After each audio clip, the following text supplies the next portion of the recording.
Bonjour, on continue l'apprentissage Motion 5 et on reste dans les comportements. On a vu les comportements généraux, après on a vu les comportements de simulation, les comportements de paramètres également. Aujourd'hui on va voir les comportements de forme, c'est encore une valise dans la famille des comportements.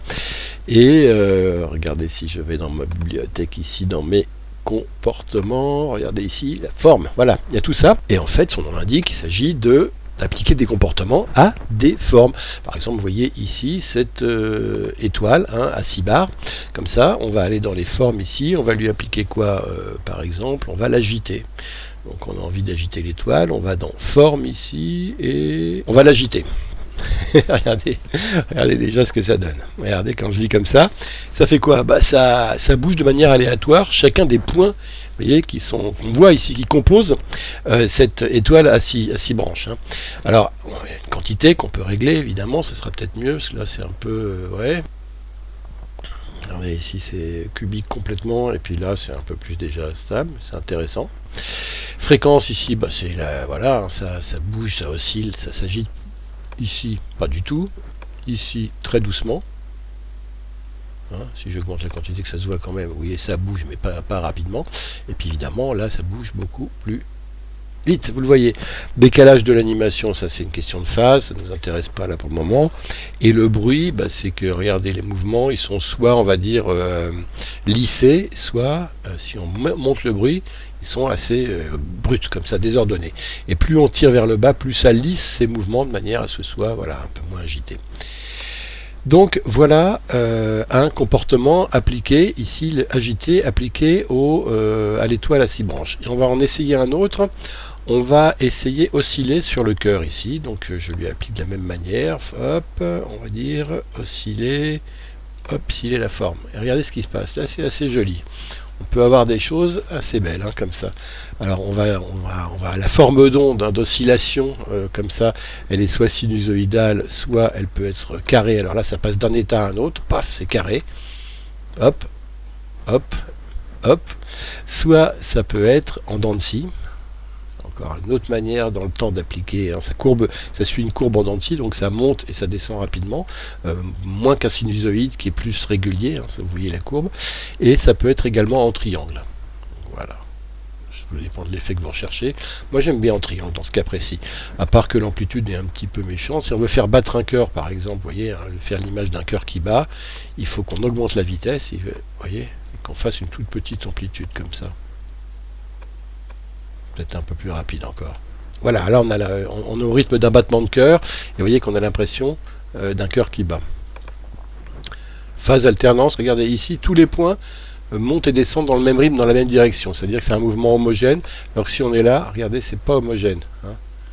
Donc ça crée des mouvements différents, et là en l'occurrence, pour faire un cœur qui bat, si je veux que la forme soit respectée, voilà, c'est ce qu'il faut que je fasse. J'enlève phase d'alternance et j'ai la forme de mon cœur qui est respectée. Alors ici, j'enlève notre étoile, et puis à la place, je vais tracer un rectangle. Voilà, comme ça. Et ce rectangle, vous voyez, il a un contour, je vais enlever son remplissage, et je ne vais garder que le contour ici, que je vais grossir un petit peu en largeur. Voilà. Ce rectangle, vous vous souvenez qu'on pouvait l'animer ici, décalage premier point, dernier point, et regardez ce que ça faisait, c'est que ça jouait sur le traçage. Hop, ici je pouvais mettre un point clé, et puis le tracer comme ça, hop, jusqu'à la fin. Et puis sur ça, je pouvais enlever également mon rectangle, l'effacer, en jouant sur décalage premier point et dernier point.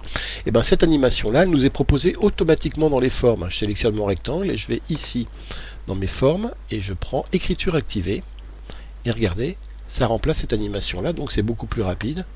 Hop, ça trace mon cercle sur toute la longueur du segment écriture activée qui est là. Si je veux que ça aille plus vite, regardez, je fais ça, et mon cercle il va être tracé à la fin de la longueur de ce segment écriture activée. Là, voyez. Donc je le remets à la fin, et puis vous voyez que ça marche dans un sens, mais on peut aussi le détracer, ou l'effacer. Alors là il est effacé, il est tracé au début, et il s'efface au fur et à mesure. Qu'on a un décalage, ça veut dire quoi? Le décalage du trait ici, ça veut dire qu'au lieu de partir d'ici, ça peut partir d'ailleurs. Si je veux que ça parte à partir du milieu ici, hop, voilà. Je vais commencer par hop, décaler à partir de là. Que la direction là elle est avancée, mais que ça pourrait être évidemment dans l'autre sens. Donc là on va reculer, donc vous voyez, hop, ça va l'effacer dans ce sens-là. Que la vitesse elle est réglable évidemment. On peut faire une atténuation en entrée, donc ça va démarrer tout doucement, assez rapidement, et ça va se gommer à la fin. hein, voilà, etc. Vous connaissez tout ça. Et je peux faire aussi tracer et effacer, c'est-à-dire avoir un segment, regardez, qui d'abord ça trace et ensuite, sur un tour, ça efface.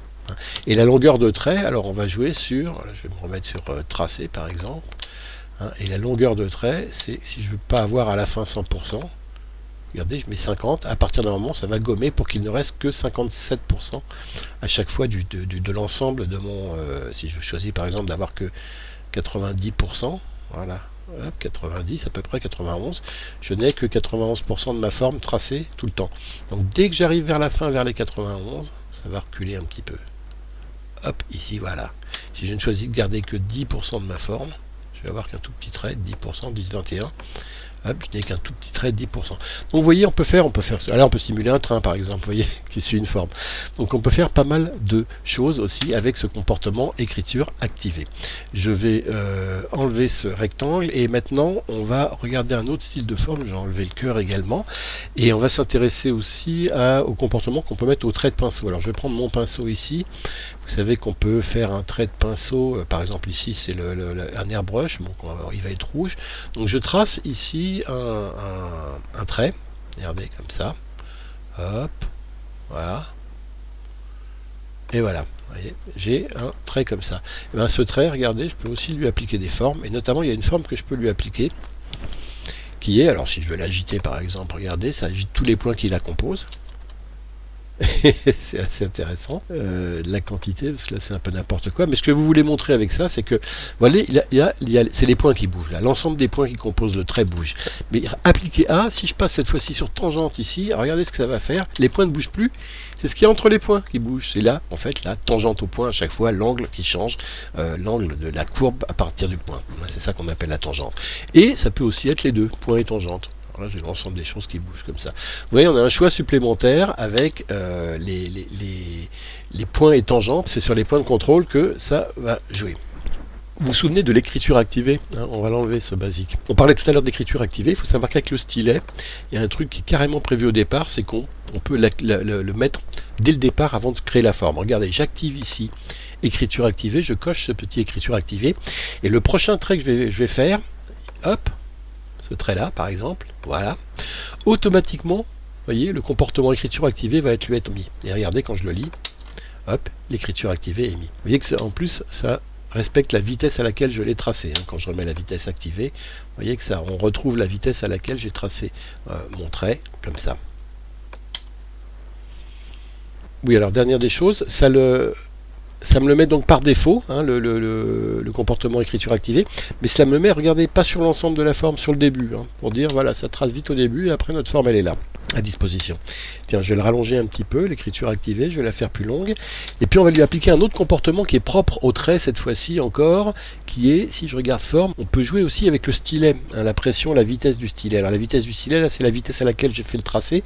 Si j'avais tracé ça avec un stylet plutôt qu'avec une souris, hein, sur une palette graphique, je pourrais également appliquer des comportements pression du stylet, c'est-à-dire que la pression, la force avec laquelle j'aurais appuyé sur ma palette pourrait être devenir un paramètre qui ferait changer plusieurs choses après. On va appliquer à la vitesse pour que vous compreniez. Regardez, j'ai appliqué vitesse du stylet et là regardez la vitesse à laquelle j'ai appliqué le stylet. Ici ça va jouer sur la largeur, c'est-à-dire qu'en plus je suis allé vite, hein, et moins c'est large en fait, ou l'inverse si je fais inversion ici. Regardez, vous vous souvenez, hein, si je vais l'accentuer un petit peu, hop, regardez comme ça vers le bas, hein, en fait voilà, là c'est quand je suis allé vite et là c'est quand j'ai freiné dans les mouvements, hop, et là je vais vite et là je freine à la fin, hein, et ça c'est joli parce que ça fait des signatures un peu calligraphées si on veut appliquer ce comportement. Ça peut faire vous voyez, hop, dès que je freine ça s'élargit et hop, plus je vais vite plus c'est fin. Alors ça peut jouer sur sa largeur comme sur l'opacité. Regardez, l'opacité elle va être ou moins forte jusqu'à même jusqu'elle s'efface si on veut, regarder comme ça, hop. Et ça sur de la calligraphie ça peut être intéressant d'appliquer ce genre de paramètres, je veux dire, hein, vous voyez, ou alors ça peut être sur l'espace entre les points, si jamais on dit qu'on a des points. Alors là il faut grossir beaucoup pour dire oui voilà, bon c'est moins intéressant avec l'espace, mais sur la largeur je trouve que voilà, ça peut donner un côté calligraphique d'avoir une largeur qui change, hein, tout au long de la signature. Mais là, pour que ce soit intéressant, il faut peut-être enlever l'écriture activée ou trouver le bon dosage entre le maximum et le minimum. Peut-être comme ça, voilà, quelque chose comme ça. Et si j'avais fait une vraie signature au lieu de faire un trait n'importe comment, voilà, ça donnerait peut-être quelque chose de mieux. Alors pour finir, on va parler d'un comportement de forme très intéressant qui s'appelle peinture de séquence. Regardez ici, dans forme, j'ai ici peinture de séquence. En fait, c'est l'équivalent de, je ne sais pas si on l'a vu avec les textes, un truc qui s'appelait séquence de texte qui permettait d'animer chaque caractère d'un texte différemment. Là, vous allez voir ce que ça peut faire, c'est pas mal. Alors par défaut, je l'applique et regardez ce qui se passe. Bon, en fait, il se passe rien. Parce que ce qu'il faut savoir, c'est que pour qu'il se passe quelque chose, il faut choisir un paramètre à animer. Et alors les paramètres à animer, on va les choisir ici dans l'inspecteur. Alors quel paramètre je choisis d'animer? La rotation, vraiment pas d'intérêt. Ici, on va commencer par l'échelle par exemple. Hop, j'anime l'échelle. Hein, et hop, ici, regardez, je vais lui mettre 266%. Et je reviens là, et regardez ce qui se passe. Hop, mon échelle, elle grossit progressivement. Elle touche que le début de la forme qui grossit. Je vais en rajouter encore plus pour que ça se voit bien, vous voyez. Et progressivement, c'est toute ma forme qui est grossie comme ça, comme un miroir. Mais ça, c'est une fois, parce qu'il n'y a qu'une boucle ici. Mais ça pourrait être 3 fois, ou 35 fois, ou 17 fois. Regardez là maintenant, ce que ça fait, c'est complètement autre chose. C'est que là, hop, ça grossit une fois, 2 fois, 3 fois, 4 fois, et au total 17 fois. Alors là, j'ai joué sur l'échelle, mais je peux ajouter plusieurs paramètres. Et la peinture de séquence, elle peut s'appliquer. Alors, je ne sais pas pourquoi ça s'appelle peinture de séquence, mais enfin bon, ça s'applique en tout cas à des traits de peinture. Je peux jouer également sur la couleur. Regardez la couleur. Ça veut dire que là, ma couleur de départ, c'est rouge, mais je vais mettre du blanc. Alors, regardez le blanc. Hop, il y a du blanc qui va venir, hop, pour couvrir la fin. Comme ça. Et alors, ce blanc, effectivement, la vitesse à laquelle il arrive, plus ou moins grande, c'est ici. L'étalement, pardon, c'est pas la vitesse que je règle ici, c'est l'étalement, parce que regardez là, le blanc il arrive brutalement, ou alors ici, il s'étale progressivement, et pareil, le grossissement, il n'arrive pas d'un coup, il s'étale progressivement pour faire un petit goulot ici, et on peut également ajouter un troisième facteur, c'est l'opacité. L'opacité, et cette fois-ci l'opacité de 100%, et regardez ce que ça va faire. Ça enlève de l'opacité, ou on va le faire un peu plus progressivement, une petite trace comme ça. Et regardez cette fois-ci, hop, j'ai 3 effets complètement différents qui sont additionnés. Alors si je veux en enlever un par exemple, je trouve que le fait que ça grossit c'est pas très joli, je voudrais me contenter de l'opacité et de la couleur, c'est pas corrigé, j'ai mon échelle ici que je peux enlever. Et là je ne joue que sur opacité. Autre chose ici, vous voyez que c'est mis en séquence vers, c'est-à-dire que hop, ça s'applique vers la fin. Mais ça peut être l'inverse, c'est-à-dire 2, ça va être l'inverse, regardez. Alors que vers, c'était l'inverse. Voilà. Et ça peut être aussi à travers. Alors à travers, en fait, ça applique puis désapplique l'effet à la fin. Donc, regardez. Si je n'ai qu'une fois en fait la boucle, ce sera plus simple pour que vous compreniez. J'applique l'effet.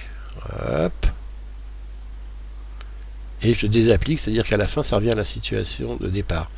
Hop, et vous voyez qu'à la fin, je retrouve ma forme de départ.